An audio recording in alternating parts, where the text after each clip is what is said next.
Nothing like some early morning fog to start off a ghost town adventure.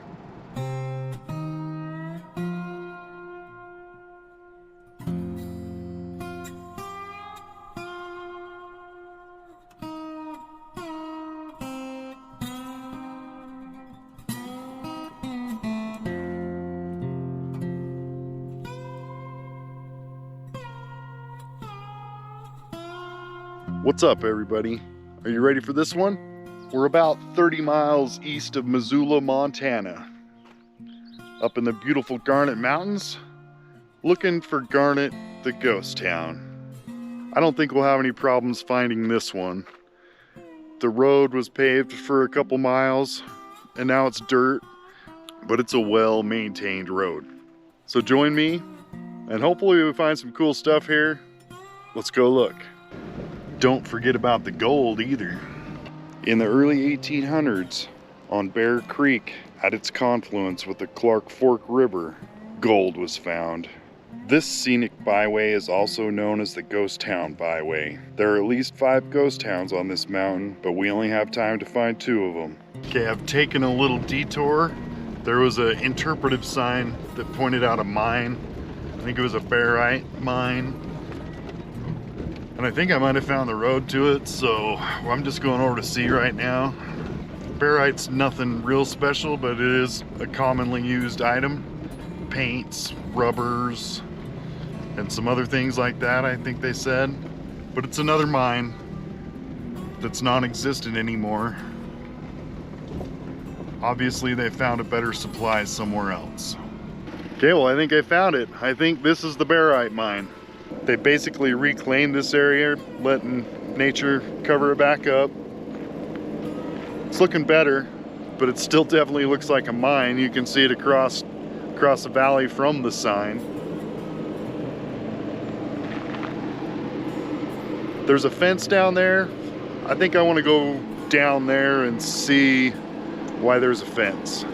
So I couldn't exactly say why there's a fence here, other than they don't want you going in there and falling and getting hurt. But the fence is in poor condition. I just stepped over it.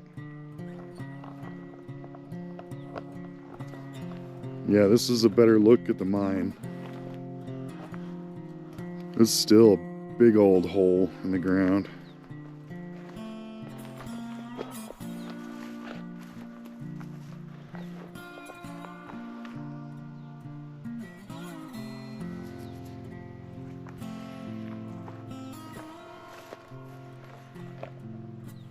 But yeah, that's a biggie. From 1956 through the mid-1980s, this site yielded over 35,000 tons of a white mineral called barite. Trucks loaded with top quality barite headed as far as Canada for processing. Barite is found in linoleum, rubber, and plastics, even in toothpaste. After the rumbling trucks departed for the last time, the scarred hillside once would have joined the other played-out mines for an earlier era. Today, reclaimed mine sites must be a part of any mine plan. From 1994 to 1996, workers returned the backfill, recontoured the hill, and planted vegetation, and the healing process continues yet today. Okay, we got another possible ghost town before we get to Garnet. Coloma. I've never heard of it, but I think it's right up this road, so we're gonna go look. It's an exploration day, so we might as well.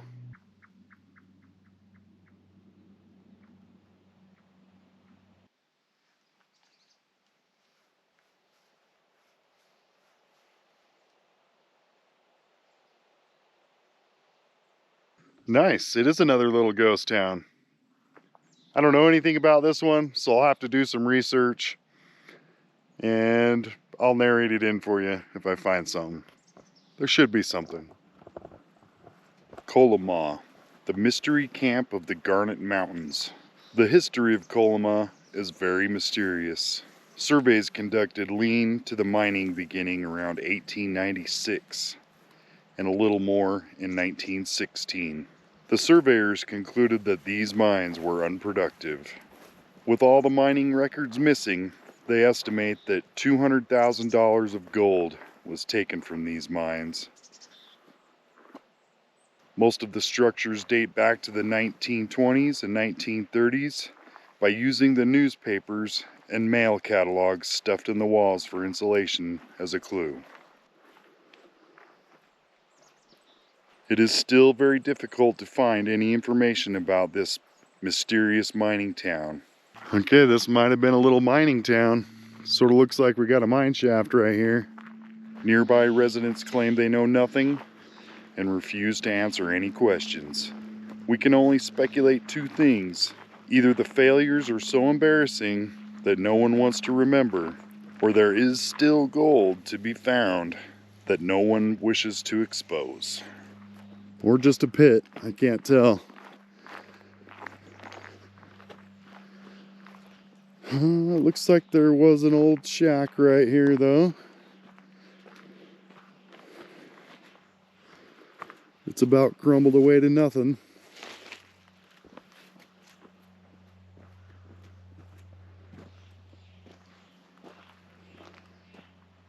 It looks like it's still halfway standing. Partially collapsed.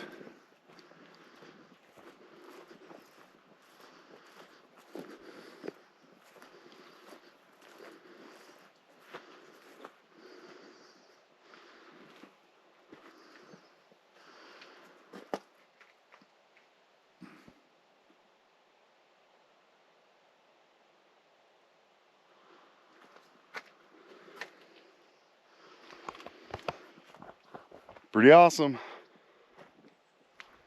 Still just out here hiding in the woods.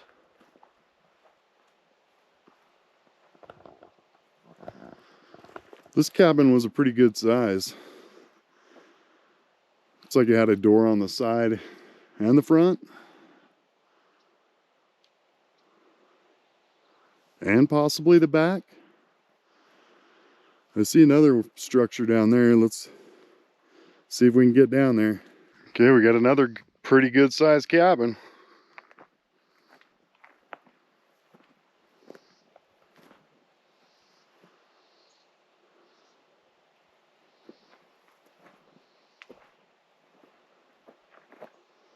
Yeah, I wish we could tell what this used to be.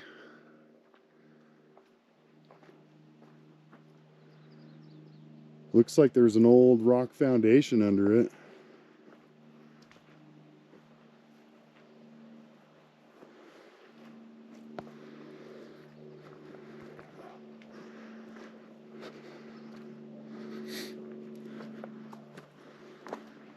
You see the foundation?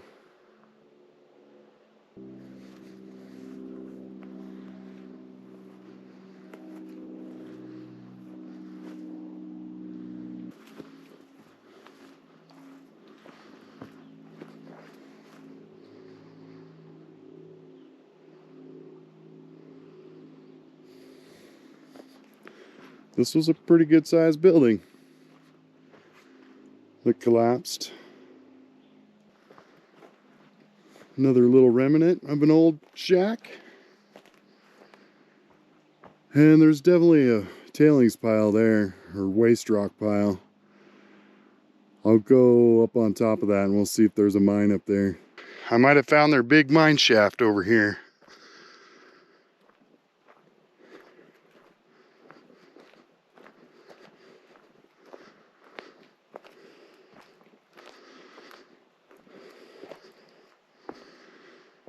Yep.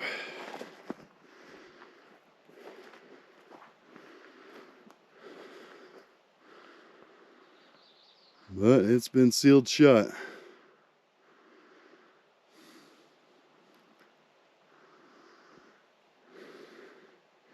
Either by Mother Nature or some dynamite. Oh, here's a big cable. So this would have been their hoist cable, I would guess.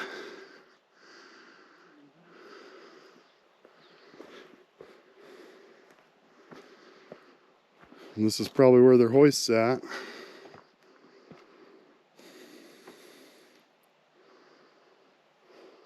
Cool. We got another one. Another big old cabin. Mostly collapsed.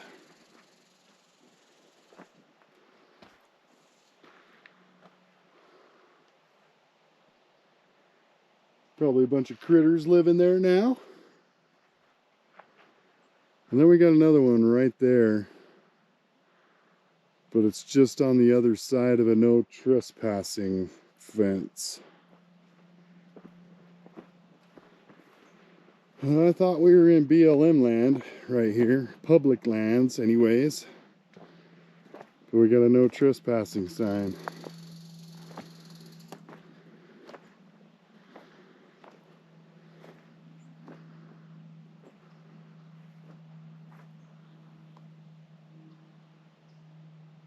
Oh yeah, there's another structure right behind the sign.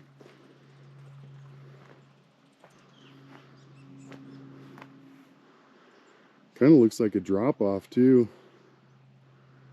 Maybe the mine pit is right on the other side of this little tree line here.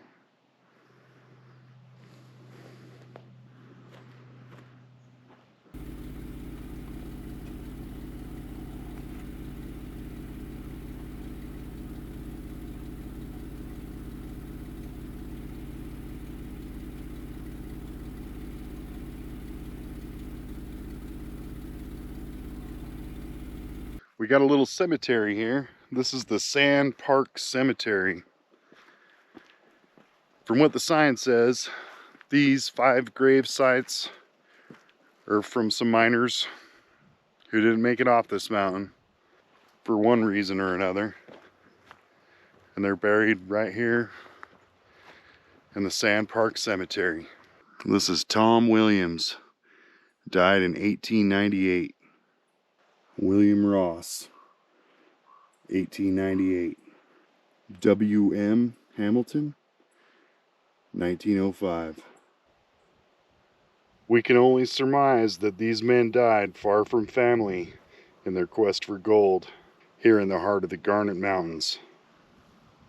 In the 1940s, they built this cabin for the fire warden to watch for any outbreaks of fire.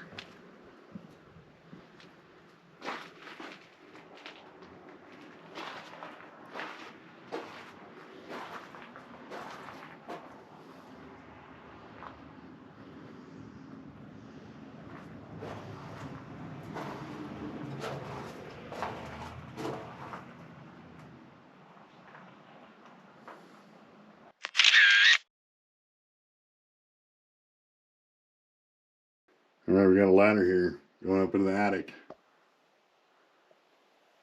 See if we can see anything up there.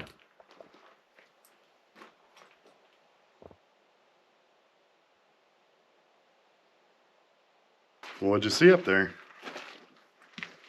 I'll have to wait till later to look. You got to look now. So this is the old fire warden's cabin. This was basically the fire watch tower. He would watch the surrounding area and make sure no wildfires started. And I think he also looked after this cabin. This is the old stagecoach stop. It was 15 miles from Coloma to Bearmouth, and that took most of the day. So your little 15-mile road trip on the stagecoach took all day. But this was considered the Cannonball Road. It was the fastest route in between Coloma and Bearmouth.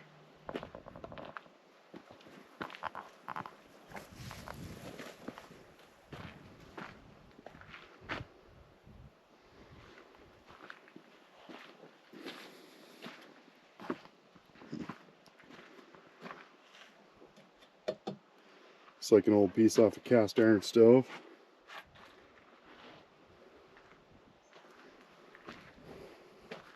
Okay, well, I think this is the last stop before we get to Garnet.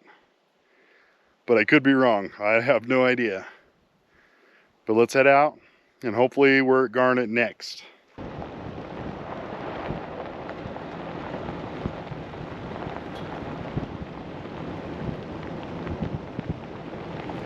So nice finally being able to see with no smoke everywhere.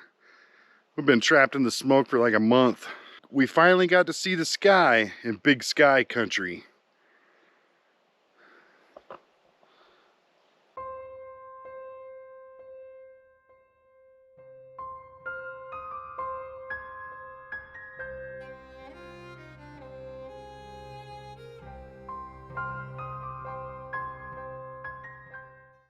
In the early 1800s, on Bear Creek, at its confluence with the Clark Fork River, gold was found, and that brought many prospectors to the area.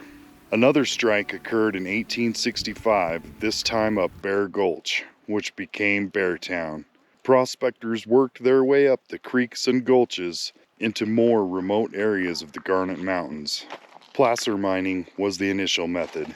It required only the investment of a gold pan, a rocker, or a sluice box. Nice, you can rent this cabin and stay up here. In 1933, this was a speakeasy. The discovery of a 32-ounce nugget on Bill Creek brought waves of additional prospectors into the mountains.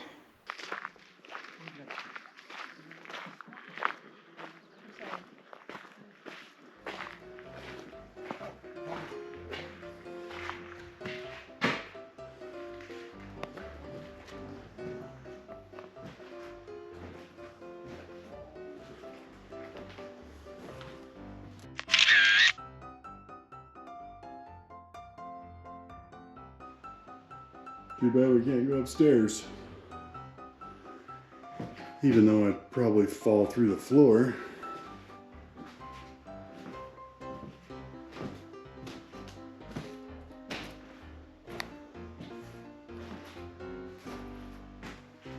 Some old newspaper up on the wall.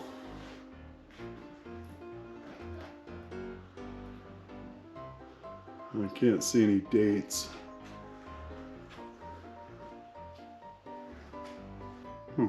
Never heard of that kind of beer. Look how you had to open it. No pull tab on that one.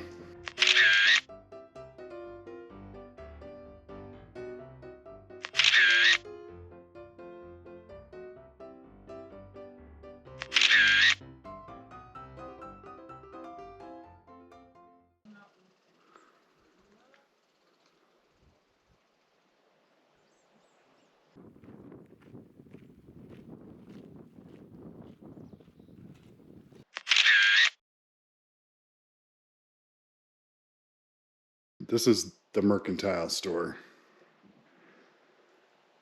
This was Walmart. Everything you needed, you could buy right here in this building.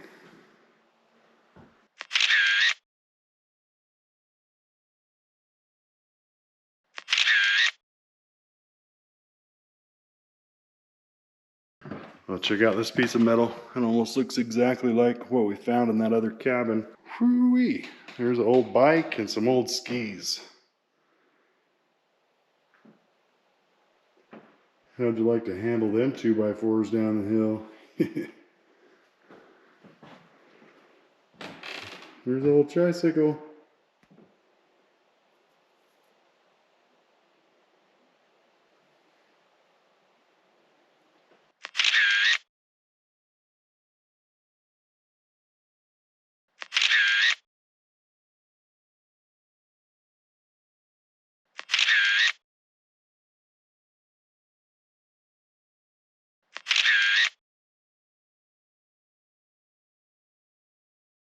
Lots of artifacts. Bunch of old shoes.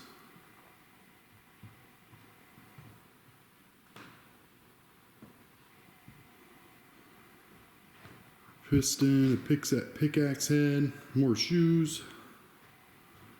Dang, I wonder if all those shoes were found here.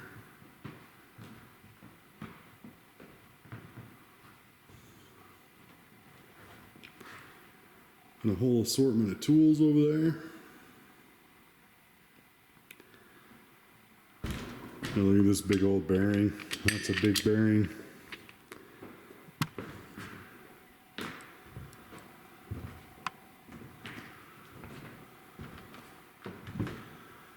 Here was their little root cellar. I don't know. Maybe where their boiler and stuff was.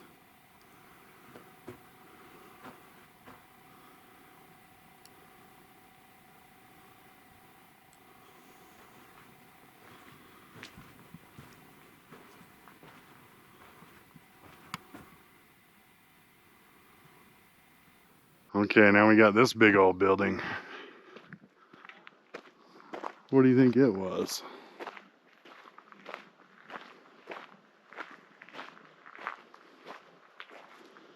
A touch of elegance in the wilderness. Okay, this is the J.K. Wells Hotel.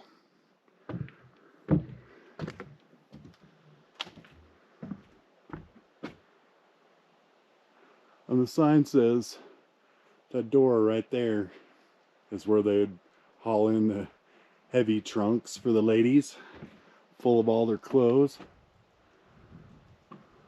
so they could get it up to the second floor.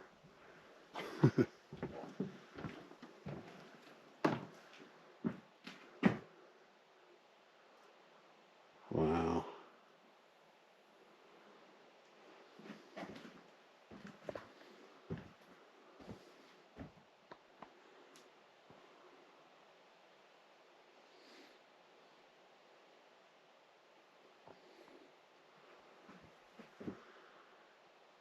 Okay, we'll save up there for last.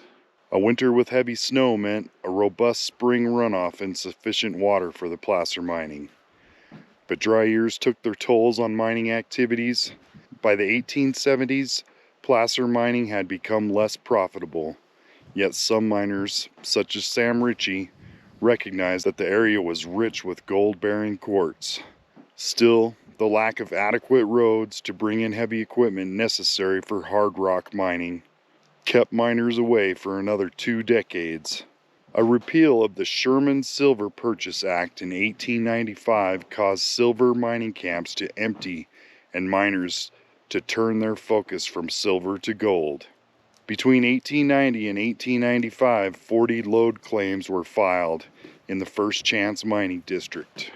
In 1895, they built a 10-stamp mill in the First Chance Gulch. The town of Mitchell was founded, but then was later renamed Garnet. Road construction started that same year, eventually connecting Garnet with Bearmouth and the Northern Pacific Railroad. Okay, I want you to guess what all these things are.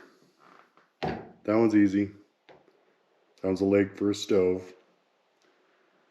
This one, I didn't know what it was, but it's the legs for a school desk. And do you know what that is? That is a car horn. And I'm still not sure what this is even after I read the card. A cedar or millet spreader. So maybe like a fertilizer kind of spreader. And this is a classifier for mining. But this is the best one. Can you guess what that is? That's an old baby walker.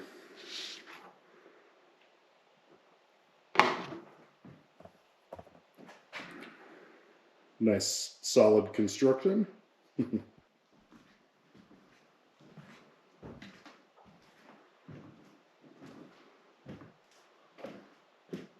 This is a pretty big kitchen. Granted, it's a hotel, but still pretty big. Soon after the stamp mill was completed, a rich vein of ore was discovered, and the boom began. Miners poured into the high mountain town. 4 stores, 7 hotels, 3 livery stables, 2 barber shops, a union hall, a butcher shop, a candy shop, a drugstore, a doctor's office, and an assay office. Numerous miners' cabins, and 13 saloons, and a school with 41 students filled the town. Okay, I think that's everything downstairs. Let's go upstairs and see what they got up there. The boom was short-lived. By 1900, many of the veins had disappeared, and deeper mine shafts made gold recovery extremely difficult and expensive.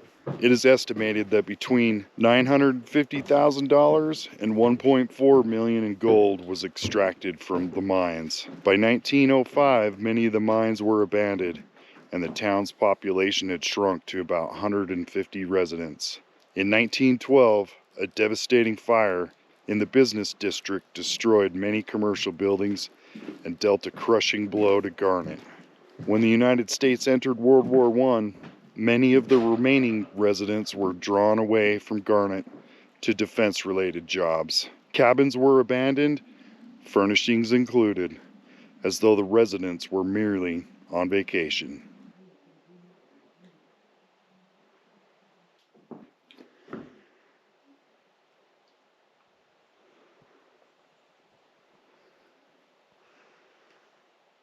Hopefully this room's next for a remodel. It's looking pretty shabby. Garnet was revitalized in 1934 when President Roosevelt raised gold prices from $16 an ounce to $35 an ounce.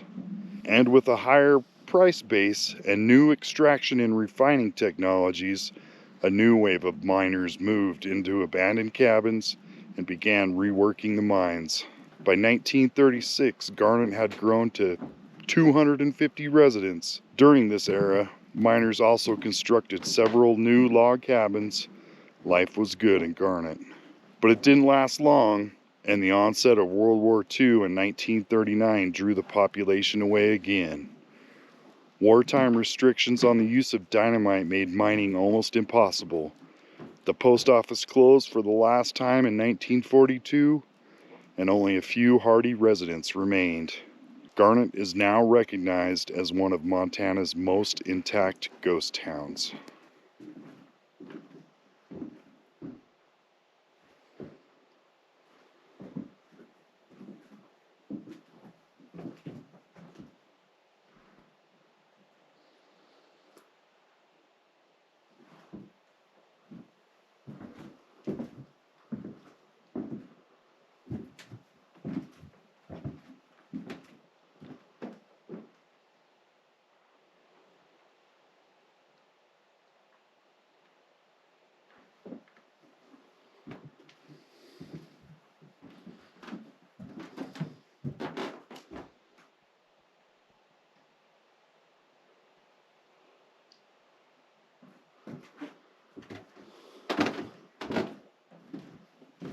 Okay, we got one more level.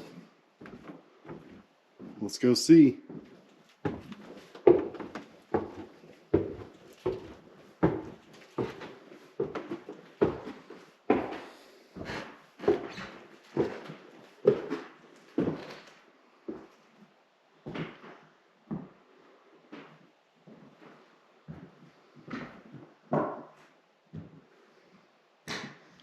Feels kind of scary being up here.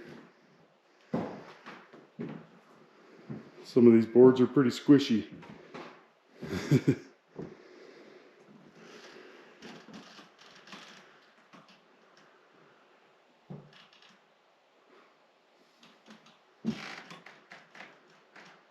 Cool, let's keep looking around. There's still a few more buildings left. They're right over there. Turns out this is the jail.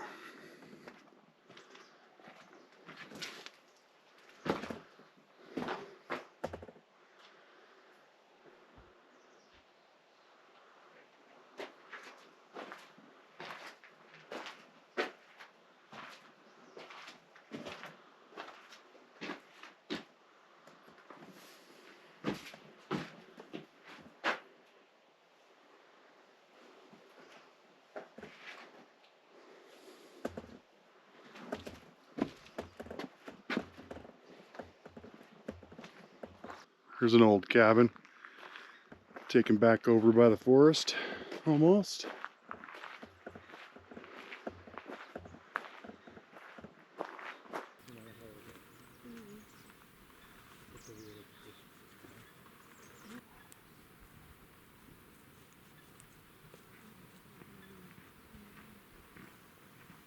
Well, I guess we better go look.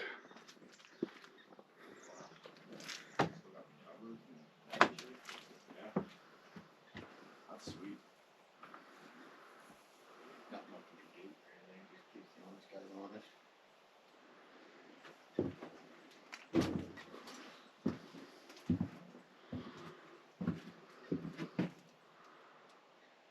Ugh, I don't want to go in there.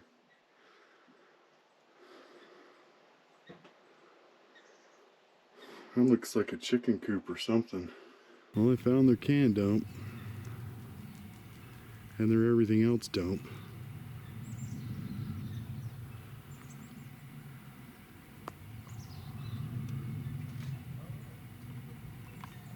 Mr. Squirrel. Where are you, Mr. Squirrel? There you are.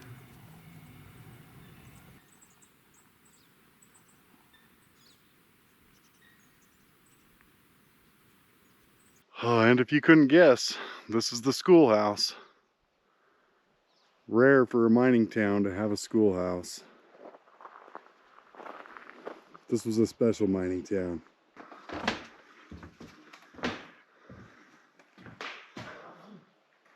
Nice.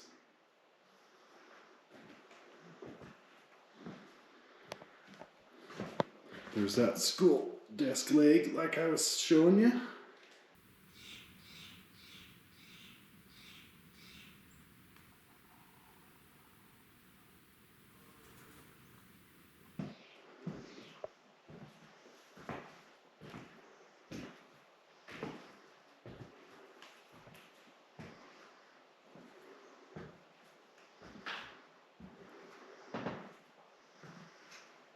Oh, here's some nice old photos of the town. So we can get them without glare.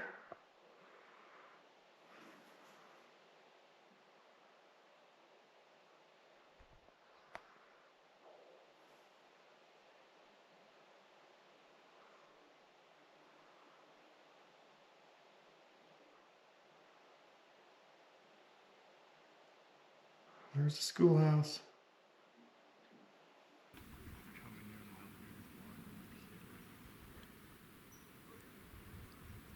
Okay, this is the blacksmith's cabin.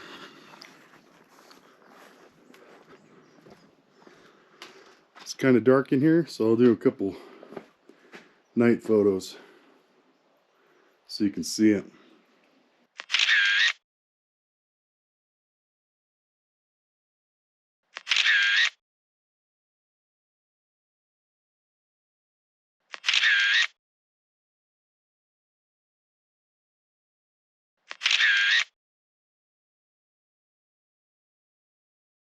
Check out how this old wagon wheel grew into the tree.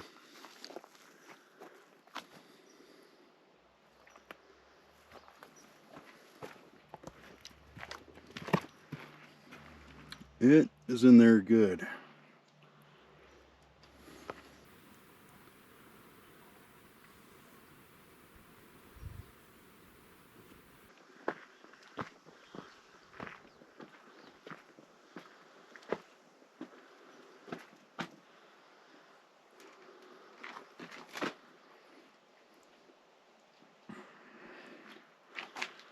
Gosh, I wonder if somebody really lived in there. That thing is short.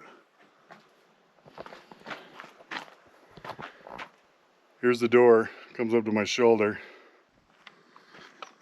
Here's another super short one.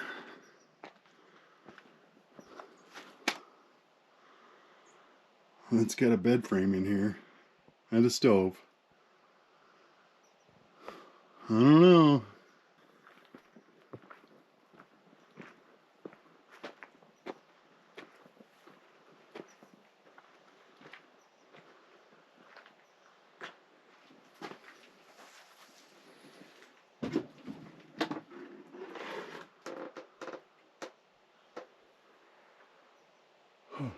Yeah, this guy needs some help too.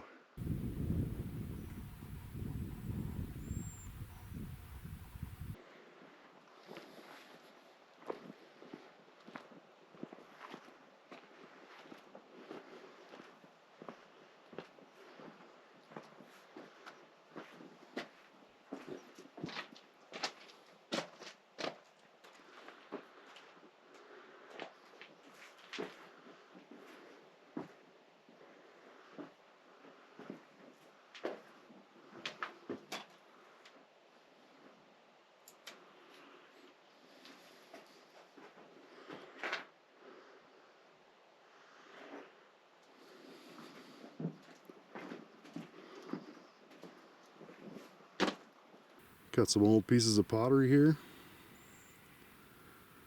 It's got like a leaf design on it. And we got our blue. We got an old can dump. And at least 2 big pieces off a car. Looks like the front fenders and the sideboards. Maybe a truck. They're probably a little bit too heavy duty for a car. They're probably off a mine truck. How does this make you guys all feel? This was a 3-seater outhouse. So you and 2 of your mining buddies could come go poop together.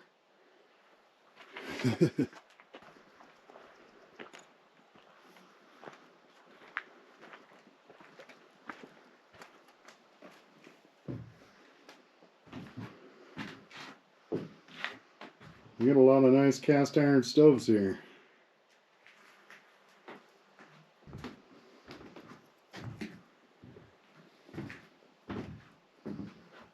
That skinny little bed.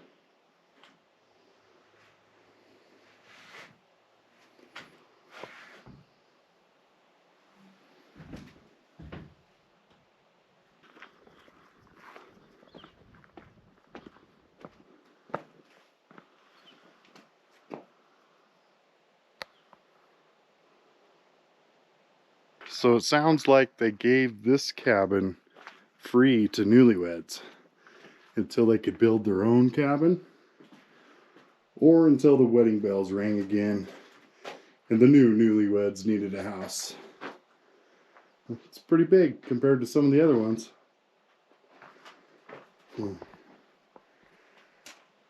Had the economy stove.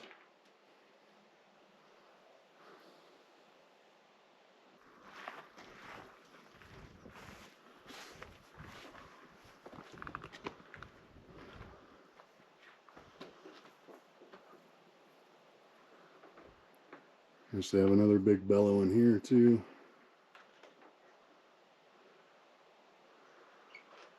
And I wonder how old them saddles are. Plow, big old sharpening stone back there. Sharpening wheel.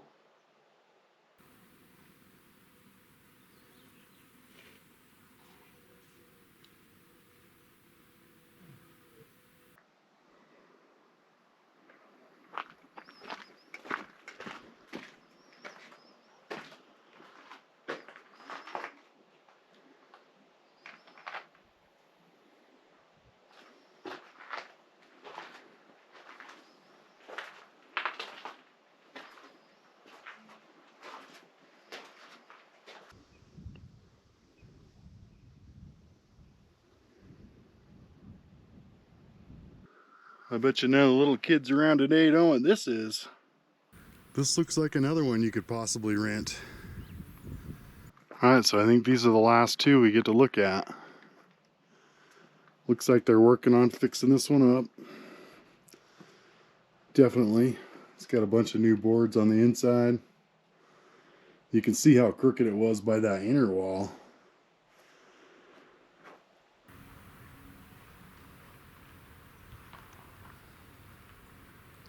This is a pretty cool ghost town. It cost me $10 to get in.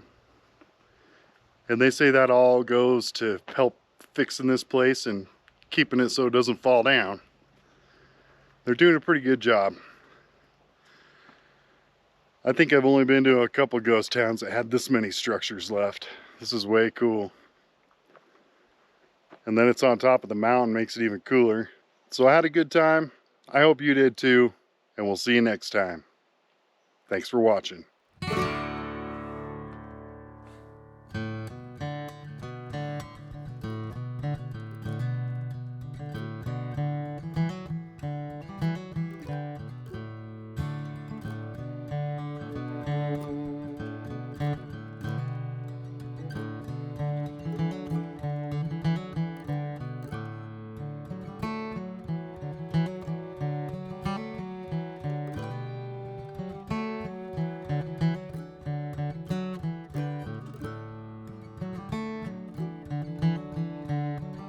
Here's our neighbors this week.